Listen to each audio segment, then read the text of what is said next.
নমস্কার বন্ধুরা, আরো একটি নতুন ভিডিওতে আপনাদের স্বাগত। প্রথমে আমি দেখাইছিলাম মেঝেটা পরিষ্কার করতে করা শেষ মোটামুটি, এখন শুধু ব্লিচিং পাউডার দেওয়া বাকি। এখন হচ্ছে যে খাবারের পাত্রগুলো দেখেন, গত সেটের পাত্রতে যে ময়লা টয়লা লাগিয়ে আছে এগুলা সুন্দর করে যে দড়িতে মাছি টাছি বসছে, বিভিন্ন ব্যাকটেরিয়া জন্ম নেবে। এগুলা আমার সুন্দর করে রিফাইন করতে হবে, ধুইতে হবে।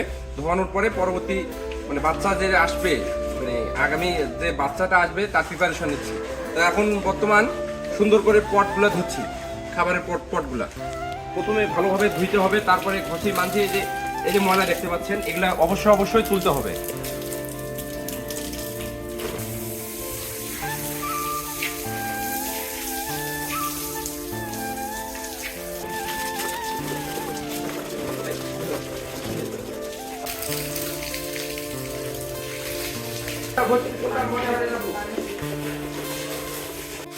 এগুলো মোটামুটি ঘষা শেষ, ঘষানি দিয়ে মাঝুনি দিয়ে।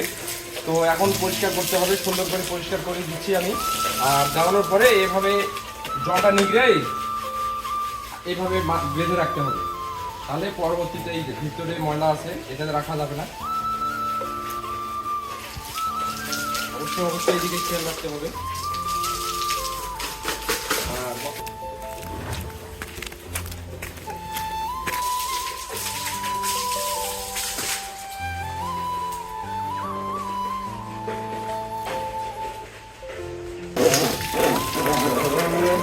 দড়িগুলা ভালোভাবে মুছে না দিলে এটা হচ্ছে মাছি বসে, ময়লা হয়, ব্যাকটেরিয়া জন্ম নেয়। তারপরে দড়িটা ধুয়ে দিতে হবে।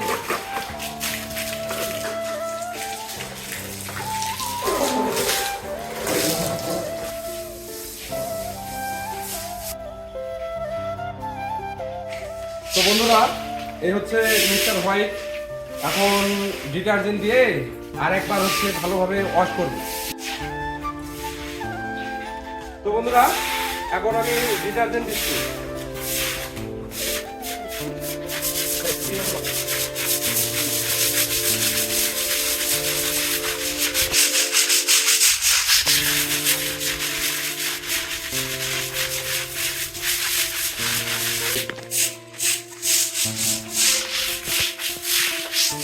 তো বন্ধুরা, দেখতে পাচ্ছেন আমি কত সুন্দরভাবে পরিষ্কার করতেছি। এবং হচ্ছে প্রথমে হুইল দিলাম, তারপরে হচ্ছে ঝাড়ু দিয়ে ঘষাঘষি করার পরে ওই হুইলটা মানে ছানায় পরিণত হচ্ছে, যার ফলে মানে ব্যাকটেরিয়াটা মানে মারা যাবে।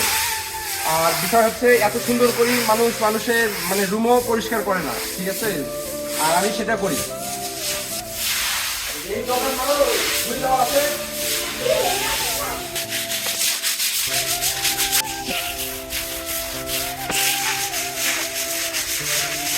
তো বন্ধুরা, হুইল দেওয়ার এবং ঘষানোর কাজ শেষ। 5 মিনিট থেকে 10 মিনিট 15 মিনিট একটু রেস্ট দিতে হবে, কারণ ব্যাকটেরিয়াটা যদি বা থাকে তাহলে মারা যাবে।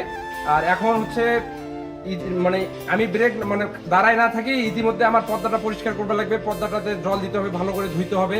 এখন পর্দা নামাচ্ছি চতুর্পাশে এবং পর্দাতে মানে ভালোভাবে পরিষ্কার করব জল দিয়ে।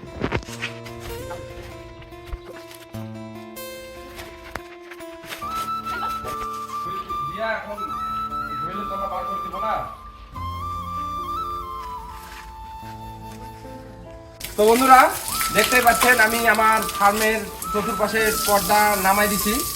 এখন সুন্দর করে জল দিয়ে পরিষ্কার করব এবং ওই বেড়াটাও পরিষ্কার করতে হবে। নেট কিংবা বেড়া যাদের যেটা শেড, তারা অবশ্যই প্রত্যেক শেডে এগুলা সুন্দরভাবে জল দিয়ে পরিষ্কার করবে। অবশ্যই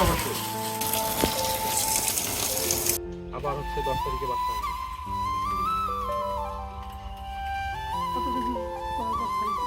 মূলত 32 দিনে 31 দিনে দিছি। এবার হচ্ছে 2 কেজি 77 গ্রাম। তো কাজ করতে করতে দুইটা ভাই আসছিল হচ্ছে হরিবাসরের কালেকশন করতে। তো ওই ভাইদের সঙ্গে আমি দেখা হয়, আমাকে জিজ্ঞাসা করলো যে ভাইজান এটা কেমন কি সম্ভব না করতে চাচ্ছে, যার ফলে আগ্রহ দেখাচ্ছে, যার ফলে আমার সাথে এই বিষয়টা শেয়ার করলো।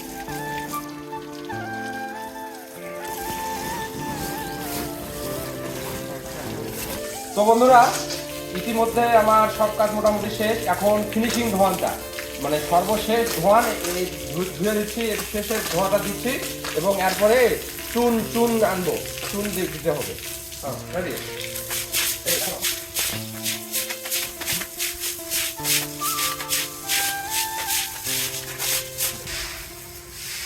তো বন্ধুরা, আমার মোটামুটি ফার্মের কাজ সবকিছু শেষ। তো এখন চুন করার পালা। যেহেতু চুন আগেই আনা ছিল, সেই হিসাবে দেখতেছি বস্তাতে চুন শেষ হয়ে গেছে। এখন ফুলবাড়িতে যাইতে হবে আমার চুন আনতে। চলুন যাওয়া যাক।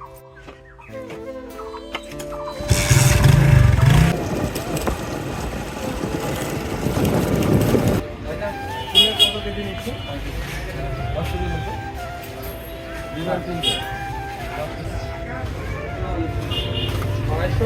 610 টাকা কেজি ভাই।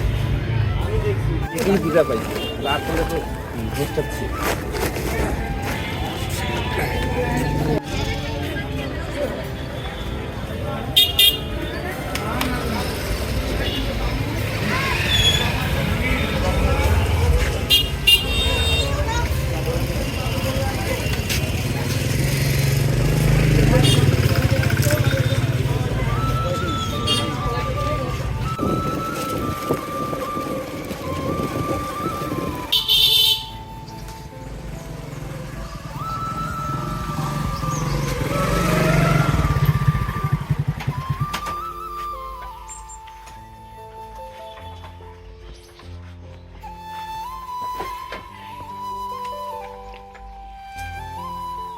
তো বন্ধুরা, ফাইনালি আমাদের চুন আনা শেষ। এখন কিভাবে চুন করব সেটা দেখাবো। তো বন্ধুরা, ফাইনালি আমি চুন বাজার থেকে নিয়ে আসলাম। এখন আমি চুন গুলাবো।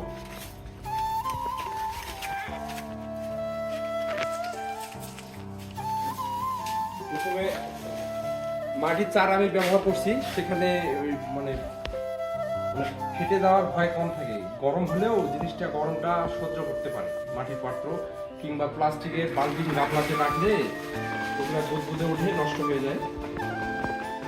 যার ফলে আমি ওই গুড়ের চার বলা এটাকে, গুড় যেখানে থাকে এটা ব্যবহার করি গুলানোর জন্য।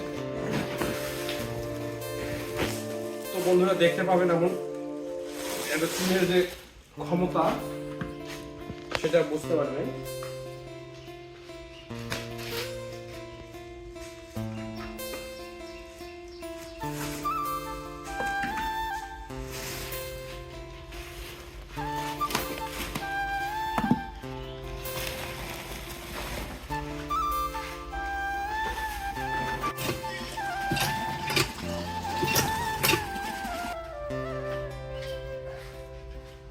চুন গুলানোর সময় অবশ্যই সতর্ক থাকতে হবে।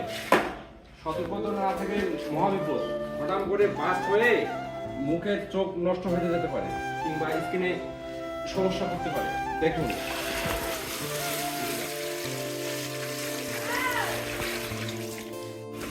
তো বন্ধুরা দেখতেই পাচ্ছেন চুনে জল দিলে কি ধরনের ইফেক্টটা করে। অবশ্যই সাবধানতা অবলম্বন করবেন। এখানে স্ক্রিনে পড়লে কিন্তু সঙ্গে সঙ্গে পুড়ে যাবে আর চোখ নষ্ট হওয়ার ভয় থাকবে।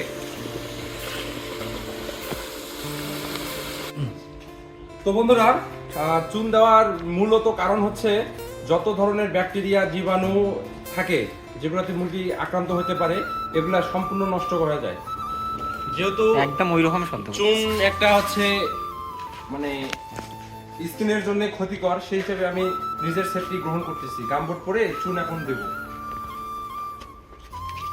তাহলে পায়ে লাগলেও আর সমস্যা নাই, জুতার উপর দিয়ে যাবে। দেখুন কিভাবে করতেছে, ভালো করতেছে। দেখেন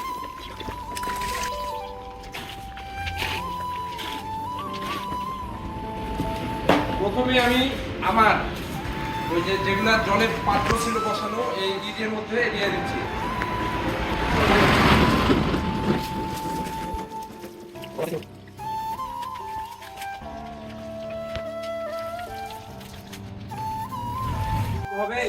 চতুর্পাশের সাইড গুলোতে দিতে হবে।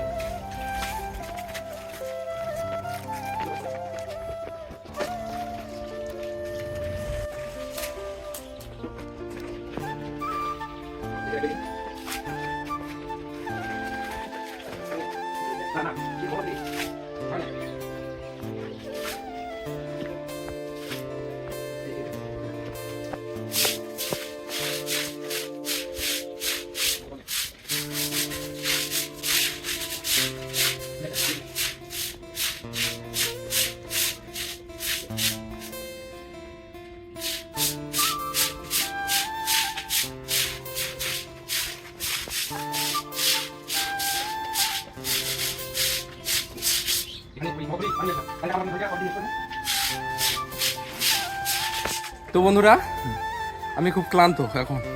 দেখুন মেঝেতে কিভাবে চুন করলাম।